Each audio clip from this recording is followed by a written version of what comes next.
You ever get one of those letters that's so stupid you think it's a prank? That was me last month when I found an official-looking envelope from our HOA taped to my front door. It had words like urgent action required and code for a non-compliance. I opened it thinking maybe a pipe burst or something serious. No.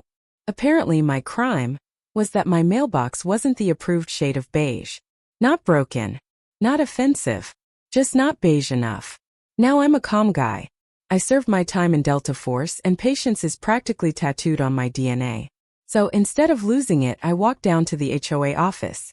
Karen, the president, obviously, was sitting there behind a mountain of paperwork like she was running the Pentagon. "Mr. Miles, your mailbox violates Aesthetic Regulation 12C, she said, smugly sipping her coffee. I asked if she was serious. She said, "We take uniformity seriously here." I smiled, said copy that, and left. Because here's the thing. When you've spent years in covert ops, you know the value of documentation. I took photos of every mailbox on my street that wasn't beige, at least 9. That night I told my wife Sarah. She laughed and said, "These people have no idea who they're dealing with." She wasn't wrong. I wasn't planning war yet, but the mission had officially begun. 3 days later I saw at the HOA patrol a golf cart with a magnetic sticker that said, Neighborhood Compliance Unit. Karen and her sidekick Phil were slowly rolling through the street, binoculars out, like bird watchers for rule violations. They stopped outside my house again. Karen pointed at my mailbox. Phil wrote something on his clipboard like a detective from a budget crime show. I walked outside, calm as a monk. "Morning," I said. "Need me to repaint it right now or should I wait for the SWAT team?" Karen frowned. "Sarcasm isn't helpful, Mr. Miles." "Oh, but it's keeping me from laughing," I replied. She handed me another notice. This time a fine $75. I took it, nodded, and went back inside. Sarah stood by the window, sipping her tea, watching them like a movie. "They're obsessed," she said. "Yeah," I muttered, flipping the paper over. "And that's how people make mistakes." I started compiling a folder. Every notice, photo, and date. Then I checked the HOA bylaws online. Turns out, the HOA wasn't supposed to issue any fine without prior written warning and a board vote. None of which happened. That night I saw Karen's husband park his RV on the street. Another HOA violation. Took photos. Timestamps. Evidence. In the military we called that recon. Here I called it suburban survival. Next morning Sarah found an envelope slipped under our door. No stamp. No name. Just a note in all caps. "Remove that flag from your porch. It's not HOA approved."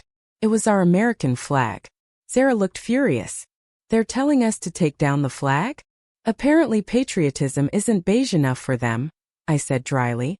I could tell it rattled her. So I put my calm face on. "Let them keep writing letters. We'll keep collecting proof." But that night things got weirder. I saw 2 men walking down our street wearing what looked like police uniforms. Except the patches read HOA Security Enforcement. They stopped in front of our driveway, took photos, and spoke into walkie-talkies. I went outside. "Evening, gentlemen." "Problem," one said. "Sir, we're conducting a compliance inspection." "On whose authority?" I asked. "HOA Security Division," he replied. I almost laughed. "You're impersonating cops for a homeowners association?" They got defensive, muttered something about protocol, and left. Sarah was shaken. "They looked real," she said. "They're not," I assured her. "But now they've crossed a line." I filed a report with the local police. The officer chuckled when I showed him the HOA security badge photo. "Yeah, that's illegal," he said. I knew it, the game just escalated. And I was ready for the next round. The HOA didn't like being reported. The next day Karen called me directly. "Mr. Miles," she said in that syrupy tone, "we understand there's been some confusion." "Confusion?" I asked. "You sent fake cops to my driveway." "Those were volunteers," she said quickly. "Neighborhood Safety Patrol." "Then why were they dressed like law enforcement?" Click. She hung up. So I sent an email to the entire HOA board, CC'd the local police department, and attached photos of the volunteers.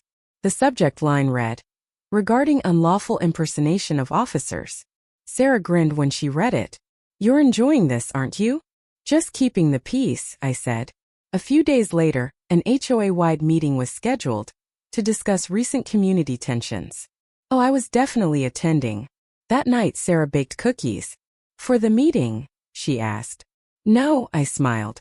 For morale. Meanwhile, my recon deepened. I discovered Karen had been fining people without votes for years, and she hadn't filed the HOA's annual report with the county in 2 years. That's not just hypocrisy. That's a violation of state law. I didn't plan to go nuclear yet, but the board meeting would be the perfect stage. And if there's one thing Delta taught me, you don't start fights. You end them. The HOA meeting looked like a courtroom mixed with a circus. Karen sat in the middle, wearing her power blazer like she was the mayor of our cul-de-sac. Neighbors filled every chair. Some nervous, some curious. I sat in the back with Sarah, calm, observing. Karen started with her usual speech about community standards. Then she moved to recent acts of hostility, clearly referring to me. She said, some residents have been spreading misinformation and reporting our volunteers to authorities. I raised my hand. That would be me. Murmurs filled the room. I stood up and placed a folder on the table. For the record, your volunteers wore police badges. That's a felony under Section 37.12 of the Penal Code. She blinked. That's not. I cut her off. Also, you've been issuing fines without board votes or written warnings, which violates Article 6 of your own bylaws. People gasped. I opened another page. And the HOA state registration expired 23 months ago, meaning every fine, notice, and threat issued since then is legally void. Phil whispered something to Karen. She turned pale. Sarah leaned over to a neighbor and whispered, told you he was calm, not harmless. The room buzzed.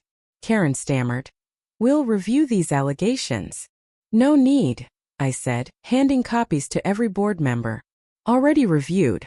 Already confirmed. The meeting ended in chaos. But I wasn't done. Because the next day things turned explosive. At 6 a.m. Sarah woke me up. They're outside, she whispered. I looked out the window. 2 of those same fake HOA cops were parked across the street in their black SUV. Camera lenses peeking out the window.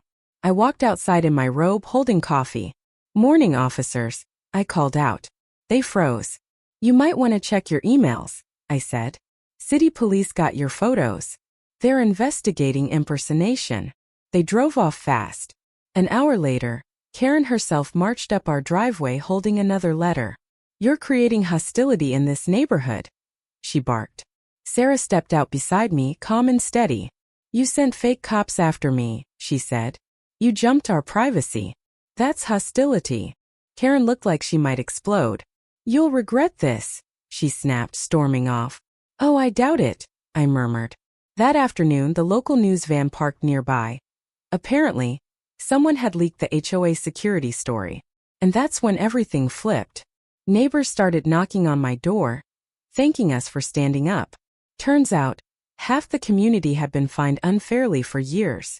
I didn't start this war, but now it was clear it wasn't just about a mailbox anymore. It was about every neighbor who'd been bullied by beige-colored tyranny. By noon, our quiet cul-de-sac looked like a low-budget crime documentary. A local news crew was filming outside the HOA office while Karen tried to keep her composure. Reporters were asking things like, why did your volunteers dress as police officers? And is the HOA operating legally? I watched from my porch, sipping my coffee like a king. Phil, the vice president, came over sweating bullets. Miles, can't we settle this quietly? Sure, I said. After your president apologizes publicly and refunds every illegal fine. He swallowed hard. That's not possible. Then neither is silence. Meanwhile, Sarah had become a local hero. Neighbors came over, thanking her for recording everything on her phone the night the fake cops came. One woman said, "You've got guts." Sarah just smiled. "I've got a husband who plans better than the HOA." By evening, the HOA Facebook page was in flames. Hundreds of comments, screenshots, stories, angry residents. Karen tried deleting them, but the screenshots spread faster. That night, I got an anonymous email from a board member. It read, "Check the HOA funds. Karen's been paying her relatives through fake maintenance contracts." Now that was something. The next morning I started digging, and what I found made the mailbox fine look like a joke. Delta Force trained me to find patterns, and Karen's maintenance contracts had more holes than Swiss cheese. The HOA's public records listed 3 contractors: Suburban Clean Company, Fence Pros LLC, and Greenleaf Landscaping. I ran their business numbers through state records. 2 didn't exist. The 3rd was registered under her brother's name. Sarah peeked over my shoulder. That's embezzlement, right? Fraud, I corrected. And badly executed. We printed every page. Then I compiled a timeline showing how much she charged homeowners in fines versus how much money went missing. It lined up perfectly. That night, I sent the file to the other 4 board members with the subject, "Your president's been robbing you." Within hours, chaos erupted. My phone buzzed nonstop. Texts from neighbors, emails from board members, even one from Phil. "Can we meet privately?" I agreed. Public places only. We met at the local cafe. He sighed, shaking his head. I didn't know she was stealing. She said the funds went to landscaping. "Yeah," I said. "Her brother's landscaping business." He rubbed his temples. "What are you gonna do?" "Same thing I've done from day one," I said calmly. "Follow the rules." I had already forwarded everything to the state HOA regulatory office and the local police. This wasn't revenge. This was justice, beige justice with paperwork. Just when I thought things couldn't get dumber, they did. 2 nights later, Sarah was driving home when a black SUV flashed red-blue lights behind her. Thinking it was police, she pulled over. Except it wasn't. It was the same 2 HOA cops. They told her she was under review for property misconduct. She laughed, thinking it was a prank, until one tried to open her door. Wrong move. Sarah's ex-SWAT reflex kicked in. She shoved the door open, stepped out, badge in hand. "Funny," she said coldly, "because I'm an actual law enforcement officer." They froze. By the time real police arrived, the 2 HOA officers were shaking. Turns out Karen had hired them, paid through that same fake company fund. When I arrived, Sarah was giving her statement calmly while one of the men was being cuffed. The officer nodded at me. "Your wife handled it before we got here." I smiled. That's her specialty. By morning, the story exploded across local media. Headline: HOA president linked to fake cop scandal and fraud.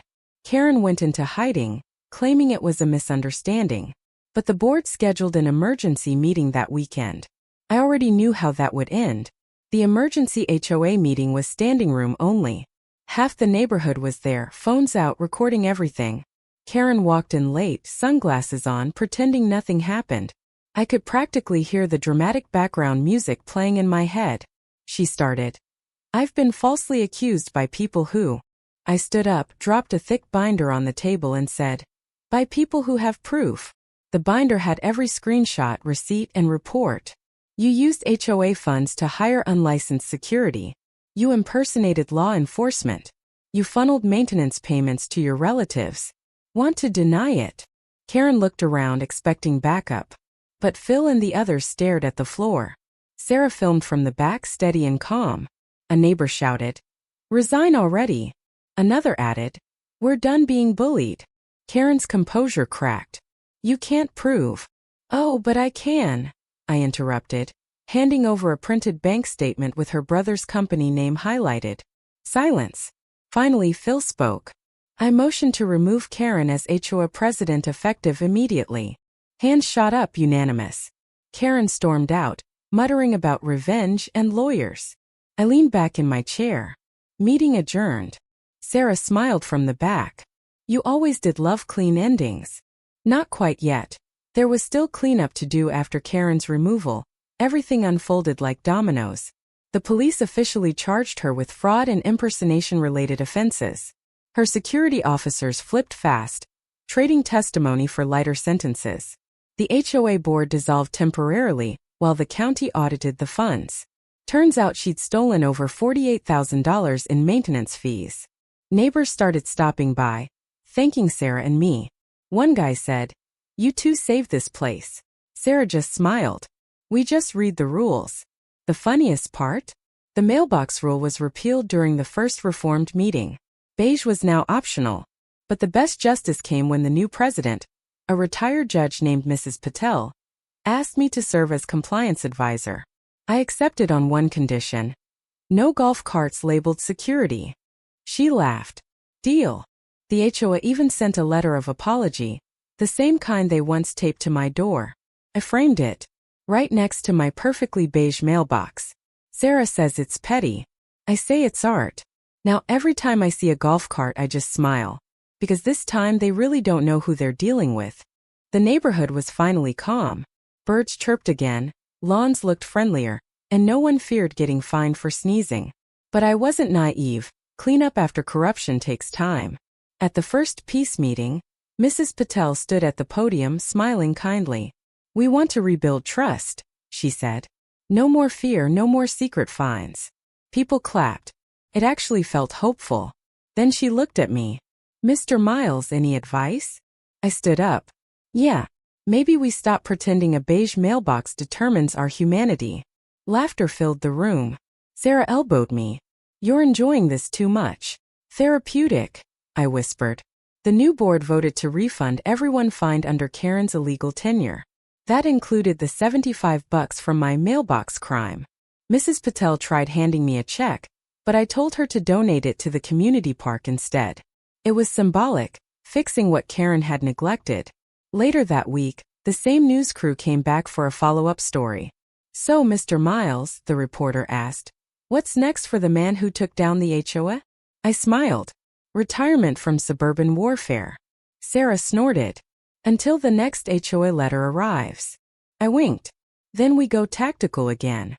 I thought we'd seen the last of Karen, but 2 months later, she popped up online under a new Facebook page.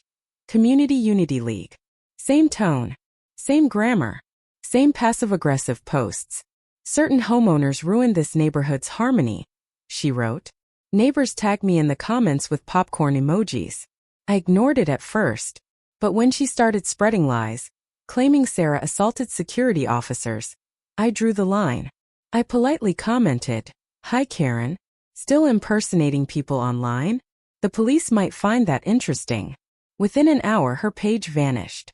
Sarah laughed so hard she nearly dropped her phone. You're like the HOA Ghostbuster.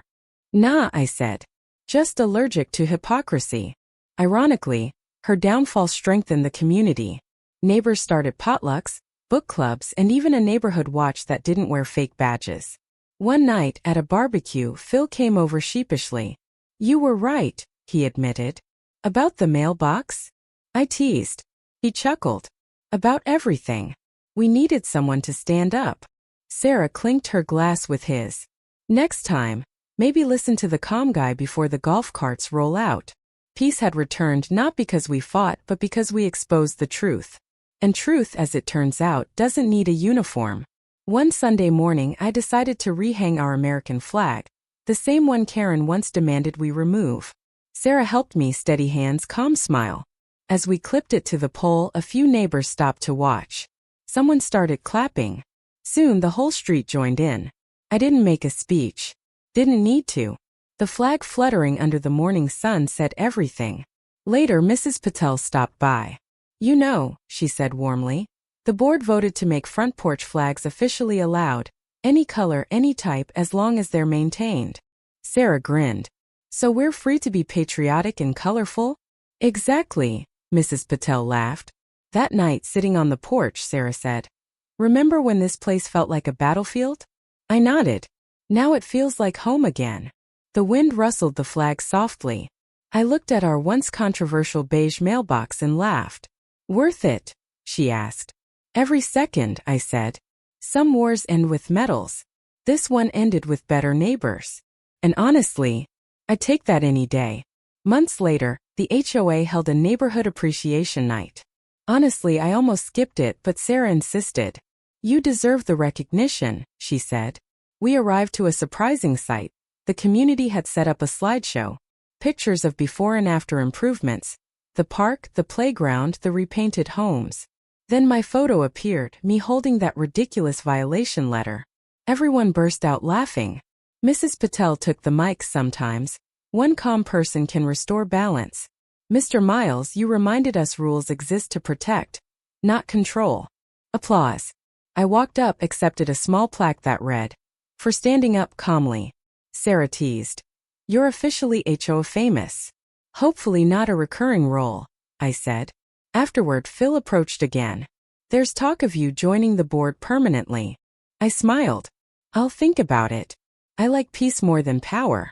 When we left, a neighbor whispered, "You two saved this street." Sarah held my hand. "Feels nice, doesn't it?" "Yeah," I said softly. "This time we're the HOA that actually helps people." It's funny how quiet peace sounds once the chaos ends. The same streets that once echoed with golf carts and fake authority now hummed with laughter, sprinklers, and kids on bikes. I still get letters sometimes, but now they're thank yous. Mrs. Patel sends updates about new projects, and everyone ends with, "Approved by unanimous vote." The irony? My mailbox still isn't beige. No one cares. Sometimes I walk past the HOA office, now freshly painted and full of friendly faces, and I think back to that first ridiculous letter. Sarah caught me staring once. "Missed the action?" "Not at all," I said. "But I do enjoy a clean mission complete." She smiled. "You really are impossible." Maybe. But when you've faced real battlefields, you learn the loudest wars aren't fought with guns. They're fought with patience, evidence, and a sense of humor. And in this one, we didn't just win. We changed the rules. Now the flag waves freely. The park thrives. And somewhere out there, Karen probably still flinches every time she sees a golf cart. Mission accomplished.